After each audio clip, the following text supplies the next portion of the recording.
Hello students, आज हम लोग बात करने जा रहे हैं चैप्टर नंबर 3 इनऑर्गेनिक फार्मास्यूटिकल, जिसमें हम लोग क्या करेंगे, हेमेटेनिक के बारे में पढ़ेंगे। और हेमेटेनिक इसका डेफिनेशन देखेंगे, ये क्या चीज़ है इस और इसके लिए क्या क्या नेसेसरी है। और हेमेटेनिक में आता है फेरस सल्फेट। फेरस सल्फेट को हम लोग डिटेल में देखेंगे। तो स्टार्ट करते हैं। हेमेटेनिक हेमेटेनिक क्या होते हैं? Haematinic are substance which stimulate the proliferation and maturation of RBC. ये कह रहा है कि हेमेटेनिक एक ऐसा सब्सटेंस है, एक ऐसा पदार्थ है जो आरबीसी के प्रोलिफरेशन में, उसके ग्रोथ एंड मैचुरेशन के लिए क्या होता है, नेसेसरी होता है। तो और फिर आगे डेफिनेशन लिख रहा है, these are agents required in the formation of blood and are use in the treatment of anaemia. तो कह रहा है कि ये ब्लड के फॉर्मेशन में हेमेटेनिक क्या होगा, ब्लड के फॉर्मेशन में हेल्प कर रहा है और एनीमिया में ये यूज़ हो रहा है। तो अब हेमेटेनिक का क्या रिलेशन है ब्लड से, और हेमेटेनिक का क्या रिलेशन है आरबीसी से? तो हेमेटेनिक कुछ भी नहीं, ये एक कोई सब्सटेंस हो सकता है, ये सब्सटेंस या ड्रग हो सकता है। तो इसको हम कब लेंगे? जब हमारे अंदर ब्लड लॉस हो जाएगा। ब्लड लॉस हो जाता है तो हम लोग क्या लेते हैं, हेमेटेनिक सब्सटेंस या ड्रग यूज़ करते हैं। वो क्या करता है, जा करके वो सब्सटेंस जाएगा और क्या करेगा, आरबीसी बनाएगा। वो सब्सटेंस जाने के बाद में आरबीसी बन जाएगा। और जब आरबीसी बना देता है तो आरबीसी अपने ब्लड के फॉर्मेशन के लिए बहुत ज़रूरी होता है। आरबीसी अपना ब्लड फॉर्मेशन के लिए बहुत ज़रूरी है, नेसेसरी है। तो जब ब्लड फॉर्मेशन हो जाएगा तो इस तरीके से जो ऑलरेडी हमारा ब्लड लॉस हो चुका है वो क्या होगा, उसकी रिकवरी हो जाएगी। तो हेमेटेनिक कुछ भी नहीं है, एक सब्सटेंस या ड्रग हो सकते हैं जो ब्लड लॉस में यूज़ होते हैं। अब ये कैसे ब्लड लॉस को पूरा करेंगे? तो सबसे पहले ये जाकर के आरबीसी बनाएंगे। आरबीसी जब बन जाता है तो ये क्या आता है, हमारे ब्लड में क्या होता है, आरबीसी प्रेजेंट होता है। तो इस तरीके से जितना ज़्यादा आरबीसी बनेगा उतने ज़्यादा ब्लड फॉर्म होगा, और जब ब्लड फॉर्म हो गया तो ब्लड लॉस की जो हमारी रिक्वायरमेंट है क्या हुआ, वो ख़त्म हो गया। तो यही इसका डेफिनेशन लिखा है, these are agents require in the formation of blood. ये ब्लड के फॉर्मेशन में रिक्वायरमेंट होते हैं और एनीमिया के ट्रीटमेंट में यूज़ होते हैं। अब एनीमिया क्या है? जब बॉडी के अंदर ब्लड की लेवल क्या होता है, ब्लड लेवल कम हो जाता है। बॉडी के अंदर ब्लड लेवल कम हो जाएगा तो इसी केस को क्या कहते हैं, एनीमिया कह देते हैं। ठीक है, तो एनीमिया कुछ नहीं है, ये ब्लड लेवल कम हो जाना ही एनीमिया है। और एनीमिया के ट्रीटमेंट में अभी हम लोगों ने देखा कि ये सब्सटेंस आकर के आरबीसी बनाया और ब्लड का फॉर्मेशन बढ़ा दिया। तो ब्लड का फॉर्मेशन हो गया तो क्या होगा, ब्लड लेवल इंक्रीज कर जाएगा, तो एनीमिया का ट्रीटमेंट हो जाएगा। वही लिखा है यहाँ पे, these are used in the treatment of anaemia. अब एनीमिया को अलग से फिर से डिफाइन किया गया कि anaemia it is a low blood level in our body and it occurs when blood balance between the production and destruction of RBCs is disturb. फिर वही बात बोल रहा है कि जब आरबीसी का जितना फॉर्मेशन और डिस्ट्रक्शन दोनों क्या होता है, डिसबैलेंस हो जाता है। आरबीसी का फॉर्मेशन, जितना ज़्यादा आरबीसी बनेगा उतने ज़्यादा अपने बॉडी के अंदर ब्लड रहेगा, और जितने ज़्यादा जब इसका फॉर्मेशन क्या होगा, कम हो जाएगा और डिस्ट्रक्शन बढ़ जाएगा तो क्या होगा, ब्लड लॉस हमारा कम हो जाएगा। अगर ये बढ़ रहा है, ये आरबीसी का सिंथेसिस इंक्रीज कर रहा है और डिस्ट्रैक्शन भी इंक्रीज है तो कोई इशू नहीं है। अगर ये क्या है, ज़्यादा है और ये कम हो गया तो अपने लिए फ़ायदा है, बिकॉज प्रोडक्शन ज़्यादा है, डिस्ट्रैक्शन कम है, तब भी कोई नुकसान नहीं है। बट अगर आरबीसी का प्रोडक्शन क्या हो गया, कम हो गया और डिस्ट्रैक्शन इंक्रीज कर गया तो फिर ये हमारे लिए क्या होता है, ये प्रॉब्लम क्रिएट कर जाता है कि आरबीसी का प्रोडक्शन क्या हो गया, डिक्रीज हो गया है, और क्या हुआ, इसका डिस्ट्रक्शन क्या होता है कि ये इंक्रीज कर जाता है। आरबीसी एक्चुअली होता है क्या है कि जो हमारे बोन मैरो होते हैं, बोन मैरो में लॉन्ग बोन होता है।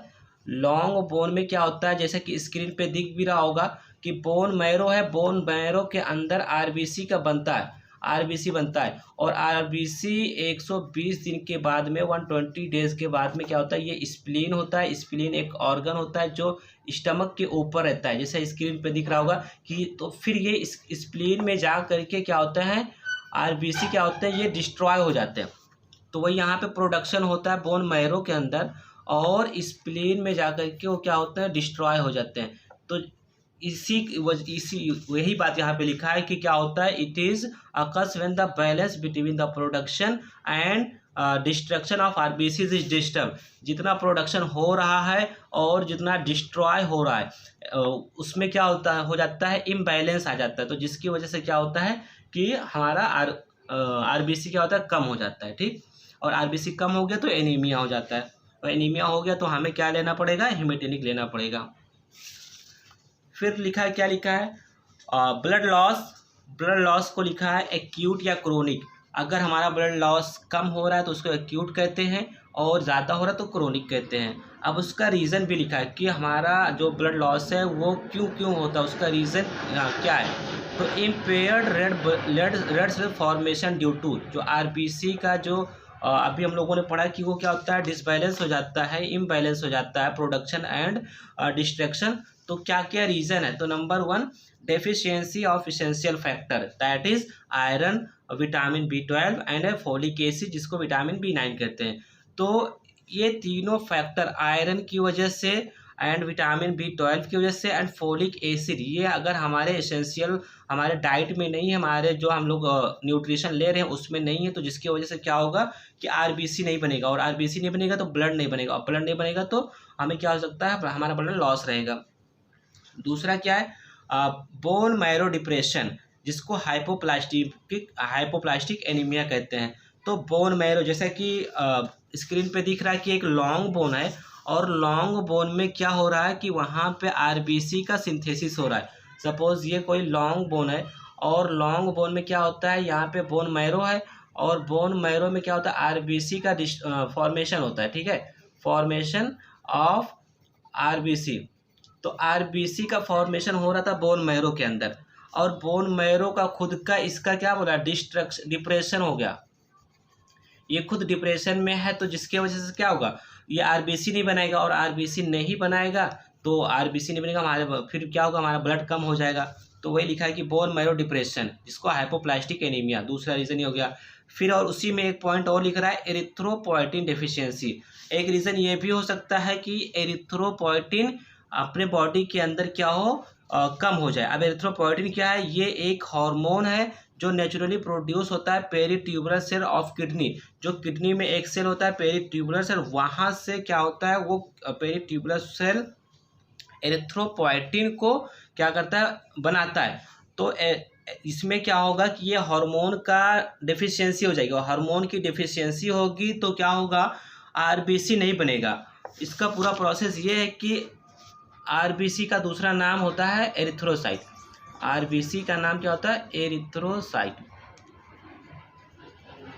ठीक है, एरिथ्रोसाइट। अब एरिथ्रोसाइट इसके आरबीसी का नाम है, और आरबीसी बनने के प्रोसेस को अब क्या कह देंगे, एरिथ्रोपोइसिस। एरिथ्रोपोइसिस, आरबीसी का नाम एरिथ्रोसाइट, एरिथ्रोसाइट बनने के प्रोसेस को एरिथ्रोपोइसिस। और इसमें जो हेल्प करेगा वो क्या, कौन हेल्प करेगा, वही हार्मोन। कौन सा हार्मोन, एरिथ्रोपोएटिन। एरिथ्रोपोएटिन, तो एरिथ्रोपोएटिन क्या करता है, आरबीसी या एरिथ्रोसाइट के बनने में हेल्प करता है, जिसको एरिथ्रोपोइसिस प्रोसेस कहते हैं। ठीक है, तो अगर ये हार्मोन नहीं है तो क्या होगा, आरबीसी बनेगा नहीं, और आरबीसी नहीं बनेगा तो ब्लड नहीं बनेगा, ब्लड नहीं बनेगा तो अपने बॉडी में ब्लड का लॉस रहेगा। ठीक, आई थिंक ये भी समझ में आ गया होगा। फिर क्या बोल रहा है, इंक्रीज डिस्ट्रैक्शन ऑफ आरबीसी।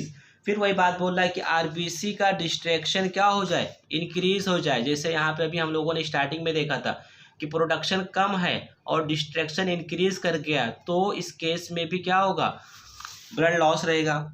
ठीक, इतना समझ में आ गया होगा। अब हम लोग बात करेंगे इसका जो इसेंशियल फैक्टर था आयरन।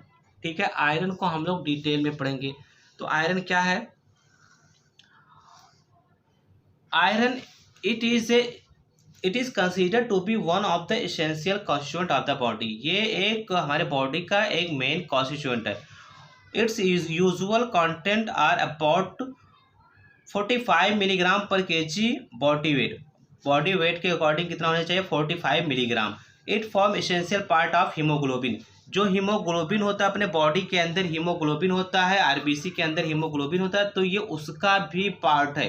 ठीक है, हीमोग्लोबिन के फॉर्मेशन में भी आयरन नेसेसरी होता है, ज़रूरी है। ठीक, अब हम बात करेंगे इसके सोर्सेज की कि आयरन हमें कहाँ से मिलेगा, जो कि हर जगह पे आयरन की बात चल रही है कि आयरन नहीं रहेगा तो ब्लड नहीं बनेगा, आयरन नहीं रहेगा तो हीमोग्लोबिन नहीं है। तो इसके सोर्सेज क्या क्या है? तो iron, the best food sources of iron are liver, meat, egg yolk, green leafy vegetables, whole grain, enrich bread and cereals. तो ये सब सारे सोर्सेज हैं, ये आप याद कर लेंगे। उसके बाद में क्या लिखा था? Recommended dietary allowance per day are 10 mg in male and 18 mg in female. बोल रहा है कि मेल के केस में डेली रिक्वायरमेंट कितना है? 10 mg आयरन होना ही चाहिए, एंड फीमेल के केस में 18। फीमेल के केस में ज़्यादा इसलिए दिया है बिकॉज फीमेल का एक प्रॉब्लम होता है मेंस्ट्रुएशन। मेंस्ट्रुअल साइकिल चलती है, पीरियड आते हैं हर मंथ, तो जिसके वजह से क्या होता है, उनका ब्लड लॉस होता है। तो ब्लड लॉस होने की वजह से उनमें आयरन की रिक्वायरमेंट क्या होती है? बढ़ जाती है। ठीक, उसके बाद में और क्या बोला? प्रेगनेंसी के केस में भी क्या होगा? उनको ज़्यादा ज़रूरत पड़ती है बिकॉज बेबी डेवलप कर रहा है तो उसको भी ब्लड चाहिए। तो वो ब्लड एंड न्यूट्रिशन कहाँ से मिलेगा? मदर से ही मिलेगा। तो जिसके वजह से ये दोनों केस में क्या होती है? मदर के केस में इंक्रीज हो जाता है। And pathological bleeding demand iron is increase. और कभी कभी क्या होता है, जब अगर कोई ज़्यादा सीरियस केसेस है, ज़्यादा ब्लड लॉस हो गया, तो उस केस में आयरन की नेसेसिटी बढ़ जाती है। ठीक, ये हो गया आयरन के सोर्सेज और उसकी डेली रिक्वायरमेंट। अब हम लोग बात करेंगे जो मेन सोर्सेज है। अगर किसी को आयरन की सच में कमी हो गई है, कोई डिजीज कंडीशन है, तो डॉक्टर हमें क्या करता है? मेडिसिन प्रिस्क्राइब करता है। तो वो मेडिसिन में अगर कंटेंट देखेंगे तो क्या होता है? Ferrous sulphate. ठीक है, जैसे कि स्क्रीन पे दिख भी रहा होगा, हिमेटेनिक का एक टैबलेट भी दिख रहा है एंड सिरप भी दिख रहा है। तो उसमें क्या है? Ferrous sulphate, ferrous gluconate, folic acid, ये सब इसमें कंटेंट है। तो हम लोग क्या बात करेंगे? पहले फेरस सल्फेट की बात करेंगे। तो फेरस सल्फेट क्या है? इसका chemical formula FeSO4 into 7H2O। 7 molecule इसके वाटर के होते हैं। मॉलिकुलर वेट की बात करेंगे तो 278 इसका मॉलिकुलर वेट होता है। इसका सिनोनिम क्या है? इसको अदर नेम से जानते हैं, जैसे iron vitriol and green vitriol. ये कुछ ग्रीन कलर का दिखता है, जैसे कि स्क्रीन पे है कि आप लोग को दिख भी रहा होगा कि ये ग्रीन कलर का ये कुछ ऐसे पार्टिकल दिखते हैं। ठीक है, तो इसको ग्रीन विट्रियोल के नाम से भी जानते हैं। प्रिपरेशन कैसा करेंगे? इसको प्रिपरेशन की बहुत ही ईजी प्रोसेस है। इसमें क्या करते हैं? It is prepared by dissolving syrup iron लेते हैं और इन डाइल्यूट सल्फ्यूरिक एसिड में उसको क्या करते हैं? डिसॉल्व करते हैं और हीट प्रोवाइड करते हैं। तो जिससे क्या होता है? हमें फेरस सल्फेट इजीली मिल जाता है। सबसे पहले आयरन लेंगे, आयरन को sulphuric acid, dilute sulphuric acid में क्या करते हैं? डिसॉल्व करते हैं। अब यहाँ पे हाइड्रोजन है तो हाइड्रोजन क्या होगा? इजीली रिमूव हो जाएगा। तो फेरस यहाँ पे आयरन आसानी से आ जाता है हाइड्रोजन के जगह पे, और हाइड्रोजन क्या होता है? हाइड्रोजन सेपरेट हो जाता है। ठीक है, और हाइड्रोजन सेपरेट होकर के ये गैस के फॉर्म में वहाँ से निकल जाता है। बाकी क्या बन जाता है हमारा? Ferrous sulphate. अब यहाँ पे कुछ थ्योरी पार्ट में लिखा है, a slight excess of iron should be used and reaction should be allowed to continue until hydrogen gas ceases. तो ये उस रिएक्शन को तब तक का हम लोग कंटिन्यू करते हैं जब तक कि वहाँ से क्या होती है? हाइड्रोजन गैस निकलती रहती है। पूरी तरीके से जब निकल जाती है तो क्या करते हैं? तब जाकर के हम लोग ये रिएक्शन को स्टॉप करते हैं। To be evolve and heat में be necessary to complete the reaction. और इसके लिए क्या चाहिए? हमें हीट चाहिए। उसके बाद में क्या लिखा है? फेरस सल्फेट का मुझे ना लिक्विड मिलता है। जब हम लोग वो रिएक्शन कराते हैं तो वो रिएक्शन में क्या मिलता है? फेरस सल्फेट का हमें लिक्विड मिलता है। तो ये लिक्विड को क्या करेंगे? ये लिक्विड को हम लोग क्या करते हैं? The liquid is filter from the undissolved metal. तो इसको क्या करते हैं? हम लोग फिल्टर कर लेते हैं एंड उसके बाद में क्या करते हैं? And evaporated to crystalline. फिर उसको क्या करते हैं? इवापोरेट कर देते हैं और उसका मुझे क्रिस्टल मिल जाता है। बाद में वो क्रिस्टल हम लोग यूज़ कर सकते हैं। फिजिकल प्रॉपर्टीज़ की बात करते हैं तो ferrous sulphate occurs as a transparent pale green crystal of heptahydrate की बात करेंगे तो मतलब हेप्टा 7 को बोलते हैं। तो हाइड्रेट मतलब वाटर, इसमें 7 मॉलिक्यूल वाटर है, इसीलिए यहाँ पे क्या लिखा है?